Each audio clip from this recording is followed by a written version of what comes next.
আপনারা কি জানেন পৃথিবীর অন্যতম সুন্দর রত্ন আসলের ঝিনুকের কষ্ট থেকে তিলে তিলে জন্ম নেয়? একটি প্রাকৃতিক প্রতিরক্ষা কৌশল যা হয়ে উঠেছে মানুষের সৌন্দর্যের প্রতীক। মুক্তা তৈরি হওয়া মানে ঝিনুকের জন্য কোনো সুখকর ঘটনা নয়, বরং এটি একটি গভীর জ্বালাতন। আজকের দিনে বেশিরভাগ নিখুঁত মুক্তা তৈরি হয় মানুষের হাতে বা চাষের মাধ্যমে।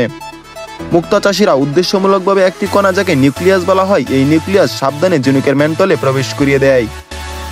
মানুষের দেওয়া এই অপ্রিয় বস্তু থেকে নিজেকে বাঁচাতে ঝিনুক তাৎক্ষণিক একটি প্রতিরক্ষা ব্যবস্থা শুরু করে।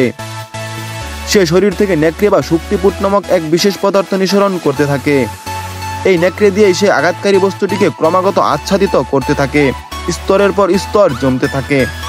বছরের পর বছর ধরে চলতে থাকা এই প্রক্রিয়া চূড়ান্ত ফলেও আমাদের বহু আকাঙ্ক্ষিত মুক্তা। প্রকৃতির কি অদ্ভুত কৌশল! ঝিনুকের এই আত্মরক্ষার চেষ্টা মানুষের সামান্য হস্তক্ষেপে রূপান্তরিত হয় এক নিখুঁত রত্নে, যা আজও বিশ্বজুড়ে সৌন্দর্য ও বিশুদ্ধতার প্রতীক।